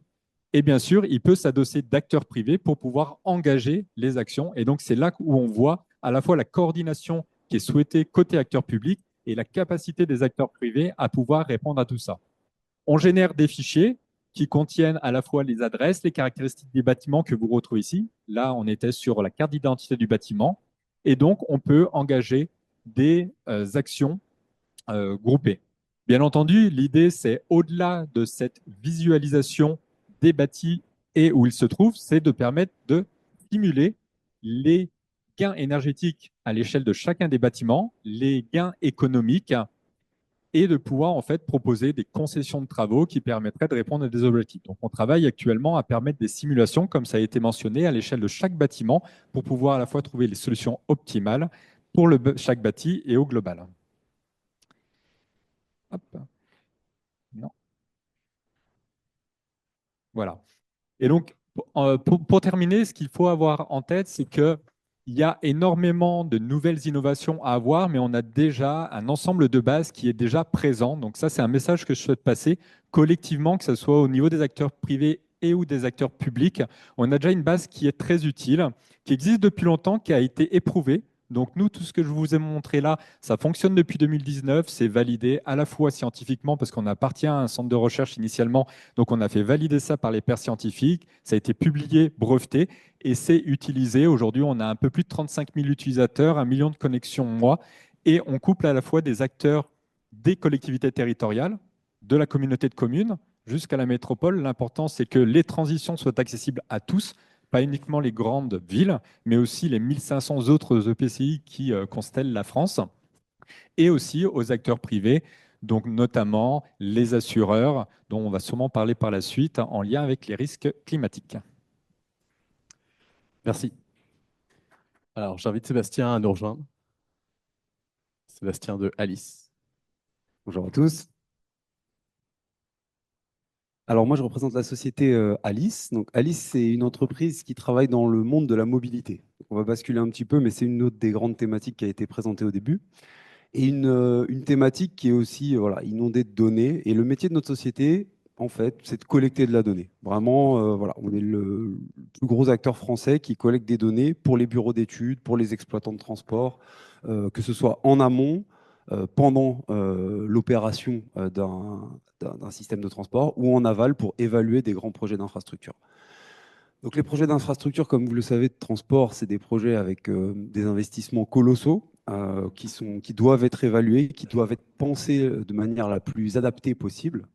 Et pour ça, ça part en général finalement de collecte de données de terrain, de quelques comptages de volumétrie de trafic, d'enquêtes sur quelle typologie de personnes utilisent tel axe ou quel est le profil des gens qui utilisent telle ligne de bus. Et c'est vrai que on se rend compte dans ces moments-là qu'il y a quand même des choix très très importants qui reposent sur des petites choses à la base. Voilà. Donc conception, évidemment exploitation, parce qu'un système de transport peut être bien pensé, s'il est mal opéré, ça ne marche pas. Donc dans des réflexions parfois même d'optimisation du fonctionnement à ISO infrastructure, il y a pas mal de choses à faire qui s'appuient sur de la donnée, sur de la collecte d'informations et sur du traitement. Et en évaluation, évidemment, donc là on rentre dans des cadres plus normatifs, bilan loti, ce genre de choses, pour finalement analyser si les impacts prévus du projet ont eu l'effet escompté, si les externalités positives, négatives sont au niveau qu'on les attendait, etc. Donc à tous ces moments-là, on a besoin de données, et le métier d'Alice, c'est de la collecter. Donc on est des sondeurs de la mobilité. Et donc ce métier-là, on le fait depuis 20 ans, et on le fait de manière assez artisanale initialement. C'est voilà, des gens qu'on déploie sur le terrain, du matériel, des radars, des dispositifs de comptage, ce genre de choses. Et l'IA peut être utilisée, et le numérique, évidemment, rentre dans notre métier comme dans tous les autres, mais ce qui compte, c'est de trouver les bons outils adaptés aux bonnes problématiques. Nous, il y a vraiment la révolution de finalement l'IA et du traitement automatisé de vidéos. Alors on utilise sur des vidéos, mais d'images de manière générale, qui nous a permis de vraiment faire muter notre métier et d'utiliser la caméra comme base de notre activité aujourd'hui, et qui nous permet finalement de caractériser des pratiques qu'avant on n'arrivait pas à caractériser. Avant, on comptait les voitures, voilà, pour des projets voitures, et puis point barre. Aujourd'hui, avec une caméra, on va compter les piétons, les trottinettes, les vélos, les interactions entre ces modes-là. Et ça change vraiment le rapport à l'espace urbain, ça change les analyses qui peuvent être faites derrière, ça change la modélisation des trafics qui est faite également. Et finalement, ça s'inscrit vraiment dans les volontés de politique publique de développer des modes alternatifs finalement à ce qui avait cours jusque-là. Donc une petite vidéo pour illustrer cette typologie d'outils. Donc nous, on est une PME, et j'ai bien aimé le discours d'avant. Donc on a internalisé finalement des outils de cette nature-là. Et ce qu'on a développé, c'est un logiciel qui permet finalement de classifier des objets dans une image et de reconstituer leur trajectoire.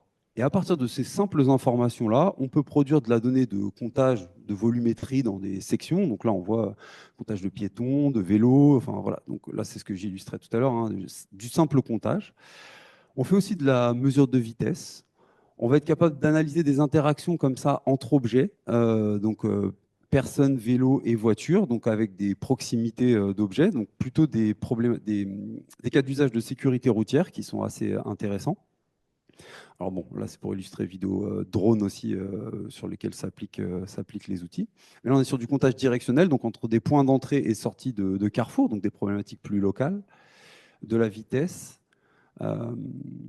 Mais aussi après on va voir voilà, de la trajectoire, donc là plutôt de l'analyse finalement de retournement dans un carrefour, de traversée anormale. On va aussi contourner des problématiques qu'on avait jusque-là de comptage, de qualité de comptage dans des situations de congestion notamment, parce qu'il n'y avait pas tellement de dispositifs qui étaient très performants dans ces cas-là.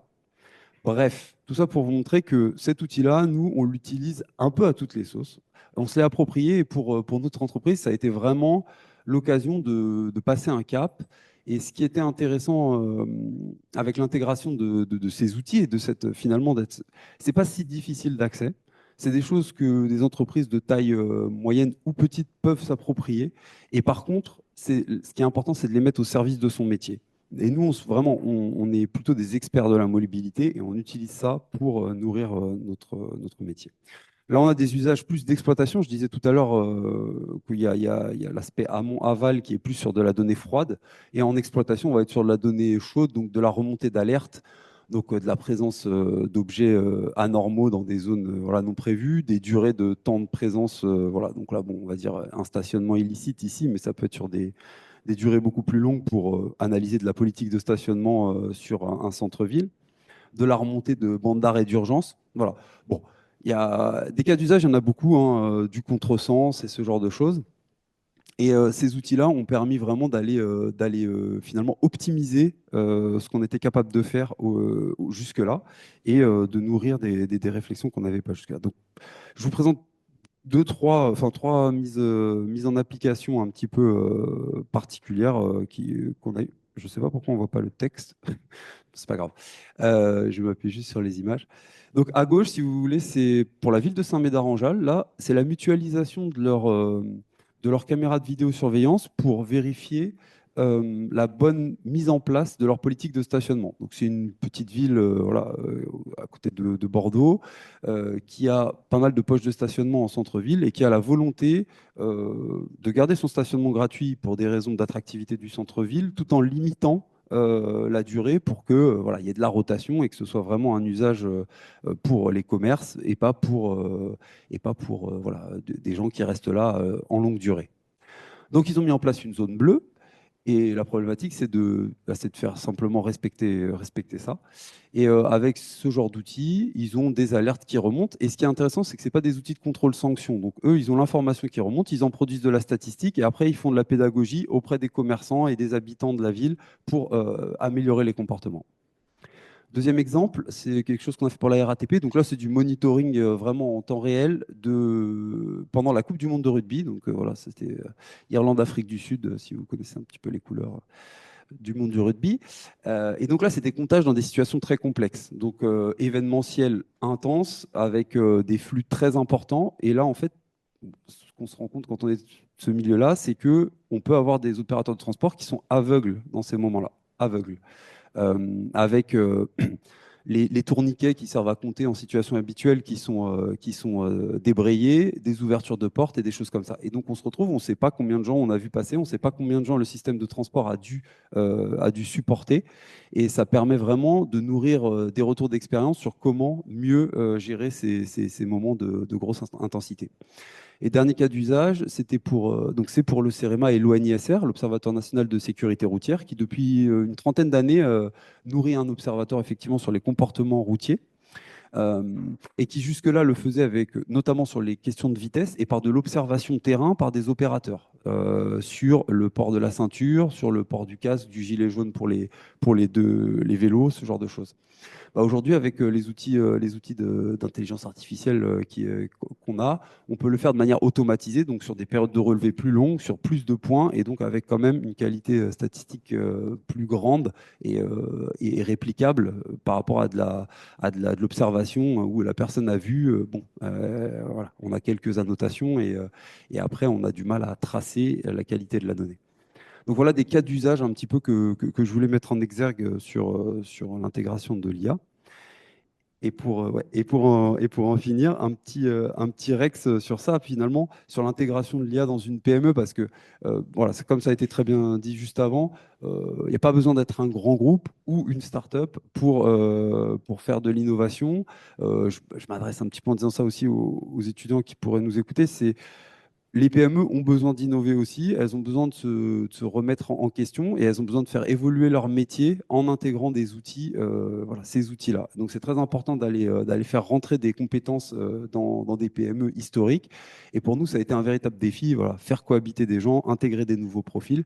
Mais au final, aujourd'hui, voilà, on est très content puisqu'on a une entreprise beaucoup plus diverse en termes voilà, de profils. Évidemment, on en tire des intérêts, on va dire, plus financiers, mais l'idée, c'était de passer le message que voilà, il y a la start-up, il y a le grand groupe, la PME, c'est aussi un bel endroit pour s'exprimer et faire de l'innovation. Voilà. Merci Sébastien. Et du coup, j'invite Nathalie à Pour la fin. last but not least du CCR. Oui. Alors moi, j'ai vraiment besoin de mes slides. Sinon, je ne sais pas. C'est très visuel. Alors moi, finalement, ça va terminer plutôt pas mal la session parce que moi, je vais vous montrer comment on utilise toutes ces données parce que c'est bien beau de les collecter, tout ça. Donc, on a vu un petit peu quand même un exemple avec URBS, une application qui est prête à l'emploi, on clique et tout ça. Ben moi, je vais juste vous montrer que ces outils, ça existe et ça s'appelle des SIG, Systèmes d'information géographique. Et plus on avance, plus ces outils sont démocratisés et démocratisables et plus c'est à la portée de vraiment tout le monde. Il n'y a pas besoin de savoir coder, il n'y a pas besoin d'être géomaticien. Ça, c'était ma conclusion. Je commence par la fin, c'est pour ceux qui veulent partir. Donc, alors moi, je suis quoi? Moi, je suis experte en SIG à la CCR, Caisse centrale de réassurance. On n'est pas très connu, mais en fait, on est hyper connu quand il y a des catastrophes naturelles. Vous entendez parler, l'état de reconnaissance de catastrophe naturelle a été déclaré pour Mayotte récemment avec Chido, Garance, etc. Il y en a de plus en plus. Enfin, il y en a beaucoup. Donc tout ça pour dire que c'est la CCR qui est un petit peu derrière. Ça a été créé je crois que c'est 1947, mais en 1982, il y a le régime des catastrophes naturelles qui a été mis en place. Et CCR est habilité à réassurer dans le cadre des régimes de catastrophes naturelles. C'est-à-dire que nous, on ne travaille pas directement avec vous, c'est votre assureur qui vous assure. Nous, on assure l'assureur. On est des réassureurs. Et la CCR, sa spécificité, c'est un réassureur public qui appartient à l'État et qui peut réassurer avec la garantie de l'État. Très rapidement, comment ça se passe? Il y a un événement de catastrophe naturelle. On peut voir le petit schéma. Le maire fait un dossier pour le préfet qui dépose cela dans une commission interministérielle et qui, elle, va décider, oui, c'est catastrophe naturelle ou non, ça ne l'est pas. Si c'est catastrophe naturelle, ça passe par là. Enfin, l'assureur va vous réassurer, va vous indemniser, mais CCR va indemniser l'assureur. Si ce n'est pas catastrophe naturelle, ça passe dans le régime d'assurance classique. Voilà. L'intérêt de ce régime, c'est qu'il est mutualisé, il est solidaire, tout le monde est réassuré de la même façon. C'est ce qu'il y a dans votre contrat d'assurance, qui était à 12% et qui est passé à 20%, justement pour pérenniser ce système qui est un système gagnant-gagnant, mais qui avait besoin d'évoluer. Ça n'avait pas augmenté depuis longtemps. Et voilà. Donc, pour quand même réassurer mieux, CCR, depuis très longtemps, fait de la modélisation. Modélisation des biens assurés, mais aussi modélisation des risques climatiques. Donc, on est très fort en inondation, en séisme, en retrait-gonflement des argiles, etc. Tout ce qui est lié aux catastrophes naturelles. Voilà. Et tout ça, je vais passer. C'est là. Voilà. Pour montrer les périls qu'on court, donc je vous ai mis une liste qui n'est pas exhaustive. L'État peut dire demain la grêle, c'est 4 nat. Aujourd'hui, pour le moment, ça ne l'est pas parce que c'est ponctuel, mais on travaille quand même sur ces phénomènes parce que bon, ça risque de tomber dans notre assiette. En général, tout ce qui n'est pas assurable, je l'ai dit, ça tombe chez CCR, elle est chargée d'assurer. Bon bref, de réassurer. Juste pour vous dire que c'est un bilan des catastrophes naturelles, ça c'est un document qui est public sur nos sites CCR, et on voit que depuis le début du régime jusqu'à 2023, les chiffres 2024 vont sortir là au mois de juin, mais c'est à peu près pareil. C'est les inondations qui sont les plus marquantes, qui coûtent le plus au régime, suivies de très près par la sécheresse. Ce qui est intéressant, c'est que si on prend les 10 dernières années, c'est la sécheresse qui prend le dessus. Donc, par sécheresse, on entre en retrait-gonflement des argiles. Je ne sais pas si vous avez... Ce n'est pas la sécheresse agricole, c'est vraiment la sécheresse géotechnique qui fait des dégâts absolument phénoménaux sur les maisons. Ça, c'était juste pour le contexte. Donc, nous, pourquoi on fait de la modélisation, ce genre d'activité? C'est pour, comme c'est écrit là, quantifier, qualifier l'exposition du territoire aux catastrophes naturelles. La vraie raison, c'est qu'on veut savoir si un événement de catastrophe naturelle, combien ça va coûter à l'assurance. Et ça, on est capable de le faire parce qu'on sait modéliser les zones d'aléas. On connaît les biens assurés. On arrive à les géolocaliser, on les géocode. On les enrichit avec des bases de données comme celle d'IMOP ou d'autres bases de données pour mieux caractériser les bâtiments et on arrive à estimer le coût d'un événement qui vient de se produire. Ou alors, on est capable de rejouer des événements historiques, type les inondations de Paris 1910. Pour nous, ça fait partie d'événements de référence, on va dire. On est capable de dire combien ça va coûter si ça se reproduisait aujourd'hui avec les conditions actuelles. Et alors, comme on est très joueur, on fait également des événements fictifs. Donc, on est capable de simuler un séisme à Nice. C'est quelque chose qui n'est pas encore arrivé, mais qui est fort probable et qui arrivera peut-être ou pas. J'espère ou pas, parce que ça va coûter cher. Voilà, puis on fait des analyses plutôt statistiques. Nous, on a besoin d'avoir des informations homogènes France entière, donc vraiment de la statistique fiable. Donc, je regarde l'IGN, France entière, avec tous les territoires, voilà, pour faire des cartes probabilistes. Et donc, notre rôle aussi, c'est de garder la mémoire de ces catastrophes. Donc, on a un site où on garde des fiches sur les événements majeurs, d'analyser les causes et leurs conséquences, et surtout, de plus en plus, c'est vraiment le pilier qui va faire que ce régime va être pérennisé, c'est la prévention. On est là pour accompagner et dynamiser la prévention de ces catastrophes naturelles. J'ai piqué ce slide à l'ENSG parce que je me suis rendu compte qu'on ne savait pas ce que c'était que le SIG, en général. Souvent, on confond tout, géomaticien, SIG, tout ça. Donc, juste pour les étudiants, parce que ça aussi, les SIG, ce n'est pas très connu, ce n'est pas enseigné partout. Ça a enseigné forcément à l'ENSG, mais c'est des super outils. C'est mieux que la data science parce que ça fait de la géodata science. C'est des outils hyper utiles. Donc, mon message, c'est les étudiants, regardez ce qu'on peut faire avec des SIG. Donc, photogrammétrie, télédétection, géodésie, bon, ça, c'est pour les très forts en maths, mais capturer de la donnée comme vous faites avec les caméras, etc., tout ça, ça rentre dans des bases de données. L'intérêt des bases de données des SIG, c'est qu'elles ont une composante spatiale par rapport aux bases de données classiques qui ne savent pas localiser. Là, on sait localiser. Et ça, c'est une dimension qui est hyper importante pour ce type d'analyse. Savoir où sont les choses. Quand on sait où sont les choses, forcément, on les comprend mieux, on peut les croiser entre elles et c'est hyper important. Donc, les SIG, c'est ça, c'est la fin. C'est des bases de données géographiques et qui sont de plus en plus facilement diffusables à des non-experts, parce que je vais vous montrer, il y a des outils sans code, sans rien. Alors, il faut préparer la donnée, l'interopérabilité, tout ça, tout ça. C'est hyper important pour justement arriver à consommer cette donnée et pouvoir permettre aux spécialistes d'analyser sans avoir à se prendre la tête. Oh là là, comment je fais pour l'intégrer? Comment je fais pour la visualiser? Aujourd'hui, parce que je fais partie des vieux. Avant, c'était compliqué. Aujourd'hui, c'est drag and drop. Même s'il y a encore des soucis d'interopérabilité, mais c'est mon message. Regardez un petit peu dans les SIG ce que ça permet de faire. Alors, concrètement, à la CCR, alors j'ai des petits logos Esri parce que c'est un éditeur de logiciels SIG, mais ça existe aussi dans le monde de l'open. Donc, je le dis parce qu'ils sont là, ils vont me faire un tarif réduit. Bon, après, voilà, c'est un choix stratégique, ça va plus vite. Voilà, et c'est fiable. Les petites pastilles bleues SIG bureautique. Donc ça va être quand même plus pour le géomaticien un peu expert qui a besoin de faire des traitements d'analyse spatiale un peu compliqués. Et les pastilles violettes, alors ça fait de l'analyse spatiale, mais je veux dire de plus en plus compliqué. C'est vraiment, ça va super vite.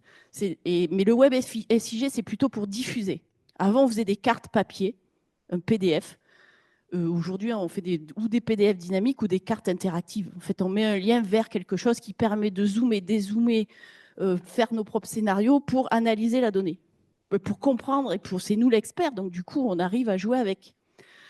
Donc, qu'est-ce qu'on fait à la CCR? Donc, on a des données brutes, type précipitation, relief, météo, etc.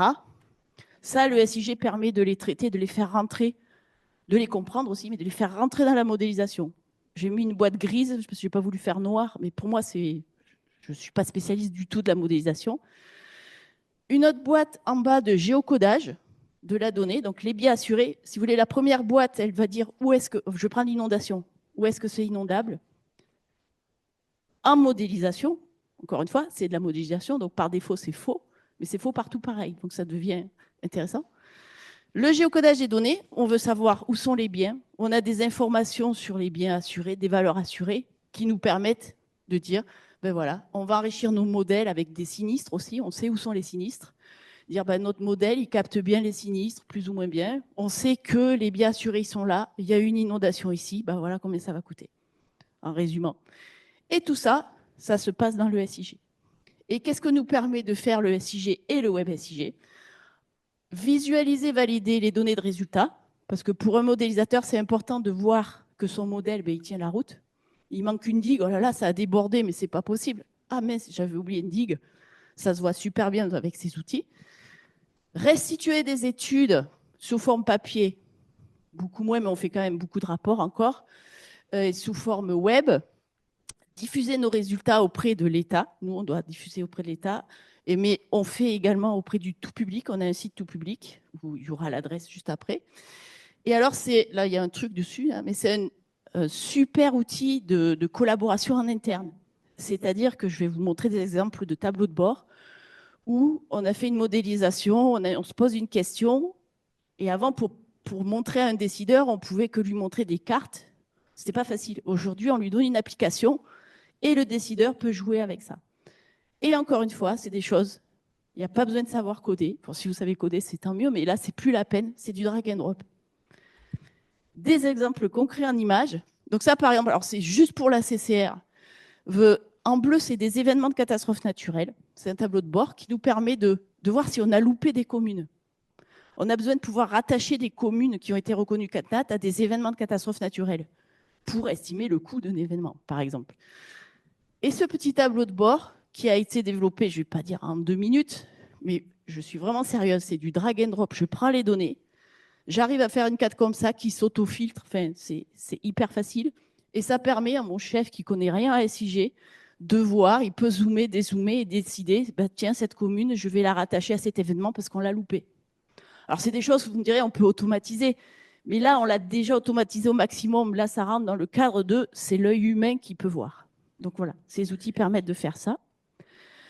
Ça, c'est dans le tout public. Donc, vous pourrez aller voir sur le site catastrophesnaturelles.ccr.fr. Il y a une petite carte interactive, pareil, no code, qui est mise en ligne avec des indicateurs assurantiels sur les reconnaissances CatNat ou alors sur les enjeux assurés, les primes, tout ça. Il faut avoir vraiment être intéressé par la catastrophe naturelle. Mais bon, ce que je voulais dire, c'est qu'il n'y a pas de code derrière. C'est mis en ligne comme ça. Alors oui, il faut une DSI, oui, il faut ouvrir les tuyaux, oui, il faut que ça soit sécurisé, mais il n'y a pas de code là derrière. C'est juste des outils comme ça. Celui-là, c'est mon préféré. Dans les péricouverts, il y a des séismes sur le territoire hexagonal. Vous avez vu, il y en a quand même. C'est une base ouverte, ça, hein, des séismes, et on peut filtrer par magnitude et par année. Et alors, voilà, c'est un peu ludique pour dire qu'il y a quand même le risque sismique, il n'est pas nul sur le territoire hexagonal. Un autre tableau de bord qui va être bientôt, je pense, ouvert à l'externe. Alors, j'insiste ouvert à l'externe, à l'interne, parce que ces outils, quand vous avez des problématiques de données confidentielles, vous pouvez les garder chez vous. C'est-à-dire, vous restez, vous travaillez sur vos serveurs, ou vous avez des problématiques de diffuser, bah, vous pouvez mettre un système en place pour les diffuser au tout public. Mais c'est les mêmes outils. Donc là, on voit à gauche, en bleu, c'est les reconnaissances CatNat, en rouge, c'est la sinistralité, et puis le petit tableau de bord qui permet de voir sur ce filtre-là, je pense que c'était en 2016, en haut, Ben voilà, en 2016, la sinistralité, c'était les grosses bulles rouges. Il y avait des communes reconnues CatNat. Ce n'est pas forcément là où il y a le plus de communes qui a le plus de sinistralité. Et on voit que c'était surtout de l'inondation et de la sécheresse. C'est des choses qui, ça n'intéresse pas tout le monde, mais si on est dans le domaine, c'est hyper intéressant de pouvoir visualiser ça. Et ça, c'est pour nos clients assureurs. Je pense qu'il n'y en a pas beaucoup ici. C'est l'espace pro. Donc ça, c'est un truc hyper sécurisé qui est accessible que à eux. Et là, par exemple, je montre les petites étoiles roses. Bah, c'est leur portefeuille de biens assurés. Donc c'est vos maisons. Je sais exactement. Je clique. Alors j'ai pas les noms parce qu'on s'en fiche, mais il y a la valeur assurée. En fait, ce que l'assureur nous déclare, on est capable de lui restituer. Et il peut voir en dessous, par exemple, là, c'est l'aléa inondation qu'on modélise à la CCA. Voilà. Donc mon message, tous ces trucs-là, il n'y a pas de code et c'est hyper utile. Les rapports papier, on en fait beaucoup, mais voilà. Donc la conclusion, moi j'ai fini, c'est les jeunes, allez voir les SIG, ce que ça peut vous aider à faire, parce que je vois beaucoup de gens qui arrivent en data science et qui essayent de développer des outils qui sont natifs dans les SIG. Moi j'ai quelqu'un qui a essayé de faire des grilles et de faire des jointures spatiales avec une grille. Je peux vous dire que c'est natif dans un SIG. Donc les data scientists, là, ça c'est très à la mode, mais allez voir les SIG, ce que ça permet de faire. C'était mon message. L'IA, dans ces trucs, il y en a de partout. C'est-à-dire que les outils aujourd'hui, c'est de plus en plus drag and drop, mais demain, il y a des assistants d'IA générative. J'ai testé le truc de l'IGN, il est bluffant. Le chat GPT de l'IGN, enfin, j'étais au courant. Il va chercher la donnée hein, sur ce qu'il peut trouver, il fait carrément l'analyse et il m'a même proposé de faire une carte interactive. Et dans les outils de l'éditeur que j'utilise, il y a un assistant qui permet, on parle à Copilot là, ou à Teams et il fait les cartes tout seul. Et c'est super bluffant. C'est tout. Merci Nathalie. On peut les applaudir tous les trois. C'est mieux, pardon. Oui, effectivement. Bonjour, Andrea Burgeot, membre du Genève Plus ex-Instead Bretagne, mais surtout un ancien du CA de l'Institut Mintelecom. Et on a eu énormément de projets, notamment Gaia X. On a parlé beaucoup aussi de hubs de données européens, d'infrastructures de données européennes. Et moi, j'étais, à mon corps défendant, j'ai été élu au mois de mars dernier à Washington comme représentant européen de l'Association pour l'administration publique américaine. Vous imaginez un peu dans quel état ils sont. Et notamment, ce n'est pas que Doge, c'est, tout à l'heure, on avait un représentant du spatial, limogeage allègrement de référence mondiale à la NASA, mais aussi effacement des données. Donc, j'entends mes camarades du CEA et du CNRS dire on sait où sont les serveurs, si ça nous arrive en 2027, on va saisir les serveurs avant qu'ils les prennent. C'est vrai, hein, ils le disent. Il y a un plan de sauvegarde des données françaises. Les scientifiques français organisent la résistance. Et moi, j'avais justement une question sur la gouvernance. On parle beaucoup de données de santé, on parle un peu moins de santé de la donnée. Aujourd'hui, que ce soit, je ne parle même pas de questions de sécurité, mais aujourd'hui, on voit qu'il y a des IA qui parlent à des IA qui génèrent des données, qui parlent à d'autres IA qui génèrent des données. On est dans c'est pas du spam, là on est carrément dans l'extrême production de choses qui ont de moins en moins de valeur intrinsèque et utilisables, actionnables. Donc, un rapport de la fin de l'année dernière disait qu'aujourd'hui, il y a, un rapport français, 51% de production de données faite par l'IA, 49% par les humains, fin 2024. Projection fin 2025, 80-20. 80% de production de données par l'IA, 20% par les humains.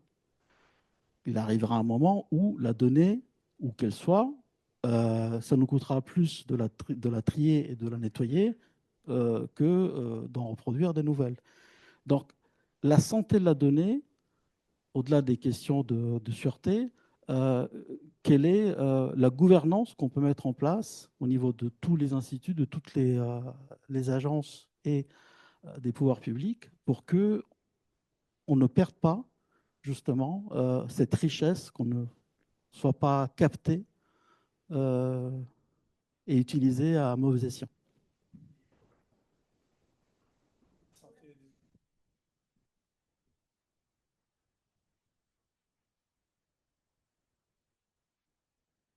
Je pense que c'est pas une question évidente auquel on peut répondre comme ça. Enfin, en fait, j'aurais tendance, mon réflexe, ce serait d'essayer de prendre du recul par rapport à la question et peut-être la comparer à d'autres périodes historiques à laquelle on a pu avoir une accumulation euh, bien plus importante d'une ressource. Là, en l'occurrence, on parle de la connaissance. Peut-être qu'au moment de l'imparation de l'imprimerie, l'accumulation de connaissances qui pouvaient être diffusées créait des problématiques de comment on arrive à gérer la mise en avant de certaines productions. Aujourd'hui, on a la science qui, par exemple, a mis en place tout un dispositif de sélection de l'information avec de la validation par les pairs. Ça pourrait être des choses qui nous inspirent sur la façon dont on arrive à valider l'information. Moi, après, j'aurais tendance à dire que, enfin, comment on arrive à... parce qu'en fait, quand on parle de production par les intelligences artificielles et de notre limite à la consommer, on peut aussi envisager que on ne parle pas des mêmes systèmes qui vont exploiter les données. Aujourd'hui, on a des ressources limitées pour exploiter les données. Après, j'ai souvent entendu dire dans ma vie garbage in, garbage out, du coup, du fait d'être attentif à ce qu'on fait rentrer dans le système pour savoir ce qui pourra en sortir. Après, j'avoue que moi, j'ai mon réflexe, mais à nouveau, ça répond pas du tout à la question de manière complète. Mais il y a on a parlé de Wikipédia tout à l'heure comme étant une initiative très inspirante. Dans le domaine spécifique de la donnée géographique, on a une initiative qui me semble très inspirante, qui est OpenStreetMap, dont on peut considérer qu'il y a une partie de garbage, hein, et qui n'est pas du tout une histoire d'IA d'ailleurs, hein, qui est issue parfois de données qui périment, de données qui sont plus fiables. Mais mine de rien, moi, ce que je trouve très instructif dans OpenStreetMap, c'est le fait que tout le monde accède de manière homogène au même niveau d'information sur quelle est la réalité qui est actuellement décrite par cette base de données. Tout le monde a accès. Ce qui n'est pas le cas actuellement, moi, du bébé de l'IGN, hein, la BD Topo, typiquement. C'est pas toujours évident de pouvoir. En fait, moi, je peux pas contribuer directement à la BD Topo, modifier les données. Ce qui est possible dans Wikipédia, ce qui est possible dans OpenStreetMap, ce qui permet une forme d'homogénéité de qui contribue à la base et de la connaissance de d'où vient la donnée, qui a produit cette information. Et je trouve qu'il y a une très bonne traçabilité de l'information dans ce cadre-là. Je trouve que c'est assez inspirant. À nouveau, ça répond pas du tout, ça épuise pas du tout la question de la qualité. Et à nouveau, on sait qu'il y a plein d'aspects sur lesquels les données d'hygiène sont d'ailleurs souvent meilleures que OpenStreetMap sur certaines verticales. Et du coup, ça n'épuise pas du tout la question. Merci. Merci beaucoup, Nicolas.